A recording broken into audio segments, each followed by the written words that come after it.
I've tracked down Damon Bowers, who there's going to be a lot to talk about. This will just be the first interview, but there's Monte Vista, UOP, San Jose State, the Arena League. We're talking about like the Houston Thunder Bears, the New York City Hawks, even the Bachelorette, and what Damon's doing now. Maybe start with that. I mean, we got to go to the past, but talk about why it's in the morning. But why are you on your third cup of coffee? Well, my life nowadays revolves around my wife, Lisa, and my 3 kids, Grace, 8, Sam, 7, and Colton, 5. And while I may like to have a nice, restful, peaceful night's sleep all the way through, my kids sometimes have different ideas. So last night was one of those nights. We had a bad dream from one, a sore throat from the other. So Daddy had to step in both occasions. So it's all part of the deal, part of the experience of family. So those are the little things that are kind of a big deal at the time, but in the overall picture, I'm pretty blessed that in the middle of the night I get a cry out for Daddy. Yeah. So that's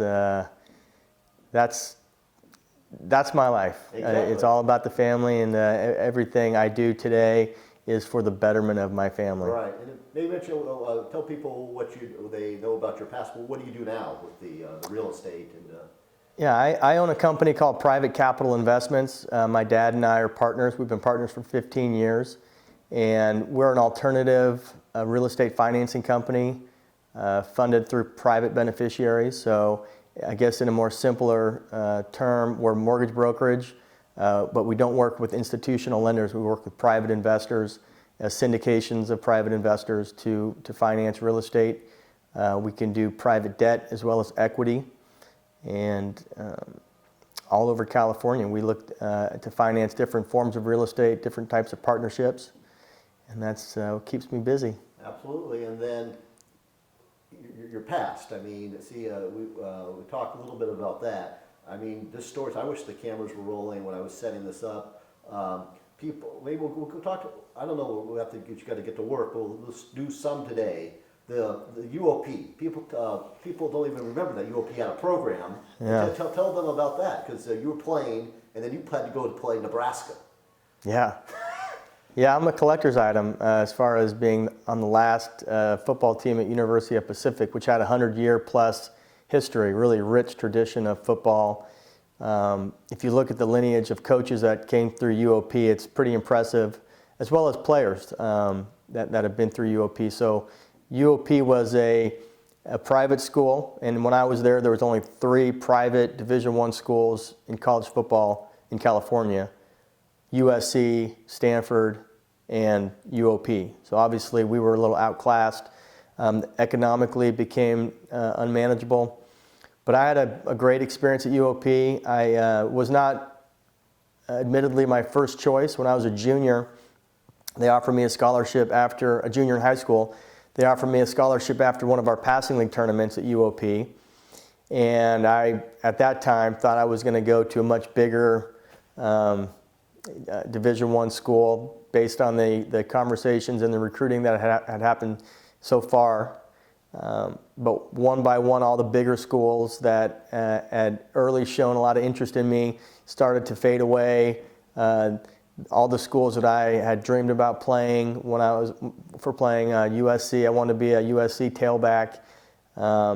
Arizona, Penn State, a lot of schools that had verbally expressed interest and a probability of offering me a scholarship.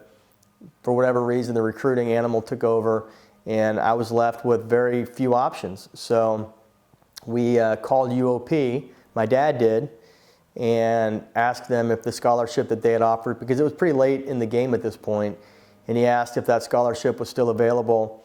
And Chuck Shelton, who was the head coach there, said that somebody was going to get back to me right away, and that was Bill Blyle, who was the offensive coordinator.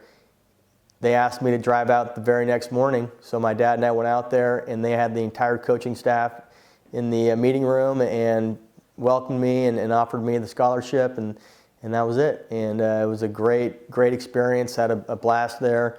Met unbelievable friends, great friends to this day. Got a great education to boot, which is nothing to sneeze at. Obviously, we're scholar athletes, and the education is a huge part of that experience. And then, we played the greatest schools in the country. I played Nebraska in '95 and '96, which I've been told and I've read is arguably one of the greatest college football teams of all time for that period of time. They back-to-back undefeated years in 94, 95, national champions both years. Played against unbelievable talent. I was playing against guys that I saw in the NFL for years to come, which is always fun to see a guy that I played against individually during a game as a defensive back. And then I saw him succeeding later on in the NFL.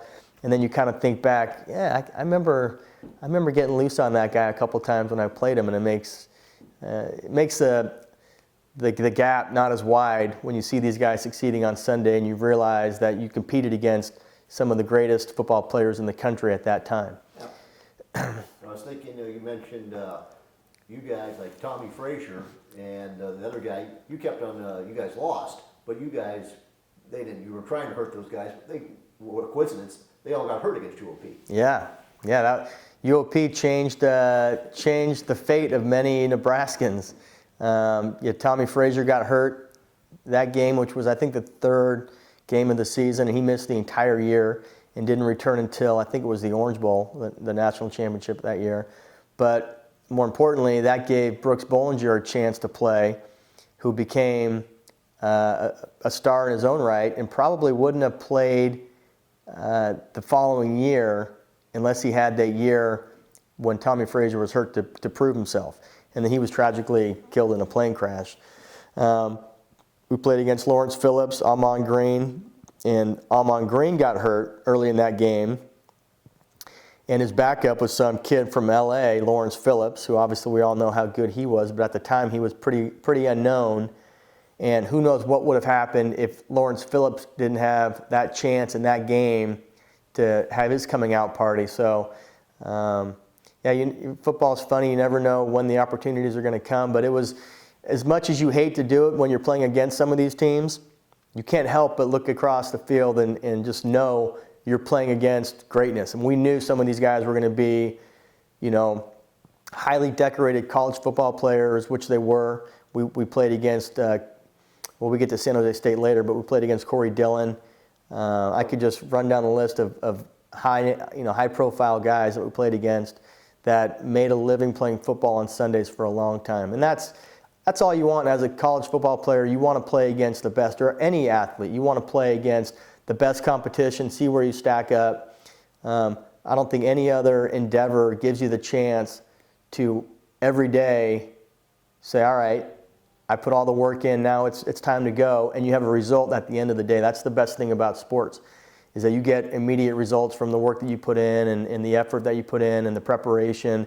There's a winner and there's a loser, and going to UOP, playing against these schools, we were always the underdog, and we didn't win many of those games against the bigger opponents, but we played them, and we played them tough, and we never quit, and we had a great experience. We always walked out with our heads up, knowing that we gave it everything we had, and we fought them.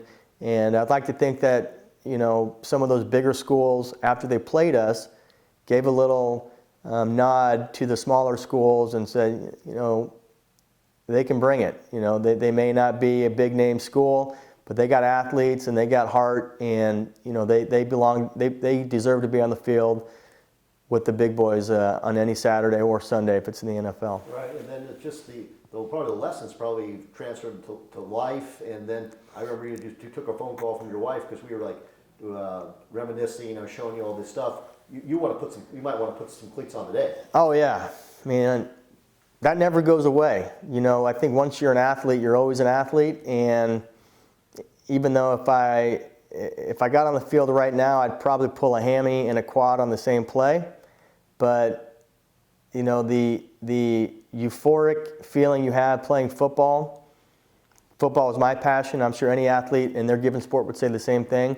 There's something just so magical and special about getting on the field, knowing that your body is ready, feeling that strength and that power and that speed, and getting ready for the game, looking across at your opponent, looking at up in the stands, just the atmosphere, it's indescribable. I could use all the words and adjectives that I possibly can think of, but the reality is it's indescribable, and it's something that I've never been able to replace. The birth of my children, being with my wife, the love and the passion I have for my family, that's different. I mean, that's I'll never make a comparison because it's apple and oranges, but my family brings me a passion and a joy that I didn't think was possible. But that feeling, in a separate segment, I guess, the feeling of playing football and knowing that I could compete and just feeling the strength and power and speed, like I said, from my training and having that confidence, that's what I miss. I don't miss waking up with all the bumps and bruises and the injuries. That's the unfortunate part of it that you deal with. And that's why people are, I think, if you're not involved, from an outsider looking in, people may think, why do they put themselves through this? Why do they subject themselves to that type of punishment and that type of pain? And the only answer I can think of is because there's no other feeling in the world that a person can get from performing and doing what they love and having an opportunity to be on that field. From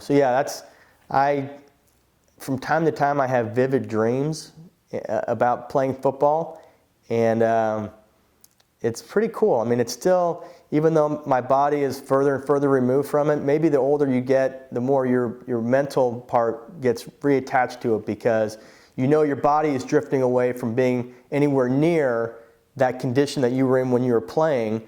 So I think that kind of, it connects your mind back a little bit more, because you want to hold on to it as much as you can. And aside from the football part and the playing, it's the relationships, it's the places that you go. I've seen, I could go to just about any state in this country today and make a phone call and find a good friend that I met through football.